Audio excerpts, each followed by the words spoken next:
സഹധർമ്മിണി ശാരദയുടെ അനുവാദം നേടി അയാൾ പുലരും മുമ്പേ യാത്ര പുറപ്പെട്ടു.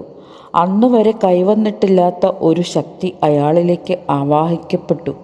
പടിപ്പുര കടന്നു വരുന്ന ആളിനെ കണ്ട് മന്ദാകിനി അത്ഭുതപ്പെട്ടു. "അച്ഛൻ!" അവൾ മന്ത്രിച്ചു. മനം ആഹ്ലാദത്താൽ തുള്ളിക്കുതിച്ചു. "ചങ്കരേട്ടൻ്റെ അച്ഛൻ, വല്യമ്മേൻ്റെ ഉടപ്പിറന്നോൻ." 1-2 തവണ മാത്രമേ തനിക്ക് ഇദ്ദേഹത്തെ കാണുവാനുള്ള അവസരം സിദ്ധിച്ചിരുന്നുള്ളൂ. നല്ല തിരക്കുള്ള ആളായതിനാലാവാം ബന്ധുസന്ദർശനം വളരെ കുറവാണ്.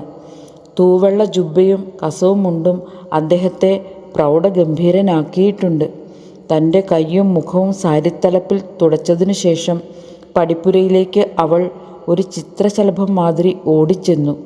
തൻ്റെ മുന്നിൽ വന്നണഞ്ഞ പെൺകുട്ടിയെ അടിമുതൽ മുടി വരെ നോക്കിയ ശേഷം ആനന്ദൻ ഒന്ന് പുഞ്ചിരിച്ചു. കാൽ തൊട്ട് വന്നിച്ച ശേഷം അവൾ മാറി നിന്നു. "എവിടെ നിന്റെ മാണിക്യൻ?" മറുപടിക്കായി മന്ദാകിനി അമാന്തിച്ചില്ല.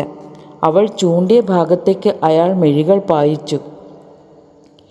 ഉണങ്ങിയ നാളികേരത്തുണ്ടുകൾക്കിടയിൽ തൻ്റെ രക്തം. അവൻ തൻ്റെ ജോലിയിൽ വളരെയേറെ വ്യാപൃതനാണ്. ആനന്ദിൻ്റെ ശരീരം കോരിത്തെരിച്ചു. തൻ്റെയും ഉണ്ണിയമ്മയുടെയും ചോരയിലെ ജീവൻ്റെ തുടിപ്പ്. കുടുംബത്തിനെ ഭയന്നോ സമൂഹത്തിനെ ഭയന്നോ ഇന്നേ വരെ തനിക്കവന് സ്നേഹം കൊടുക്കാൻ കഴിഞ്ഞിരുന്നില്ല. അയാളുടെ മിഴികൾ ഈറനണിഞ്ഞു. 10-15 വർഷങ്ങൾക്ക് മുമ്പ് താനവനെ കണ്ടതാണ്. സ്നേഹം ഒരു ഉമ്മയിൽ ഒതുക്കി. കൊപ്രകൾക്കിടയിൽ കരിഞ്ഞുണങ്ങിയ മറ്റൊരു നാളികേരം പോലെ മാറിയ ശങ്കരൻ ശബ്ദം കേട്ടും തിരിഞ്ഞു നോക്കി. ഒരപരിചിതൻ്റെ മുഖം പ്രത്യക്ഷമായതിൽ അവന് ആശ്ചര്യം. അയാളോട് സംസാരിച്ചു നിൽക്കുന്ന തൻ്റെ ഭാര്യ. ശങ്കരൻ അല്പജാള്യത്തോടെ അയാൾക്കരികിലേക്കടുത്തു. "തൻ്റെ പ്രതിച്ഛായയോ ഇത്? അതിശയം തന്നെ." ശങ്കരൻ്റെ അടുത്തേക്കണഞ്ഞ് അച്ഛൻ മകനെ ആഞ്ഞു പുൽകി.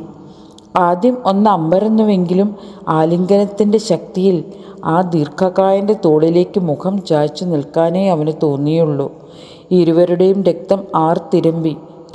രക്തത്തെ തിരിച്ചറിഞ്ഞ സമയം ശങ്കരൻ്റെ ശരീരം തളർന്നു.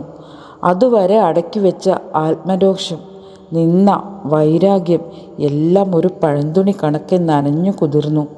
മുള ചീന്തും വിധം അല്പസ്വല്പം അപശബ്ദങ്ങൾ അയാളുടെ തൊണ്ടയിൽ നിന്നും അടർന്നു വീണു. ആനന്ദൻ്റെ മകനെയും കൊണ്ട് ദൂരേക്ക് പറക്കണമെന്ന് തോന്നി. ആ കാഴ്ചയ്ക്ക് സാക്ഷിപത്രമായി മന്ദാകിനി മൂകം വിതുമ്പി. എന്തോ ആവശ്യത്തിനായി ഉമ്മറത്തേക്കിറങ്ങിയ കറുപ്പുസ്വാമി തീയിൽ ചവിട്ടിയതുപോലെ ഒന്ന് നിന്നു. തൻ്റെ മിഴികൾ വ്യാജമല്ല കാണുന്നത് എന്ന് അയാൾക്ക് മനസ്സിലായി. തൻ്റെ അമ്മയുടെ ജാരസന്തതിക്കും സ്വന്തക്കാരോ? ഈ അപരിചിതൻ ആരായിരിക്കാം? കറുപ്പുസ്വാമി ഉദ്വേഗം കൊണ്ട് വീർപ്പുമുട്ടി.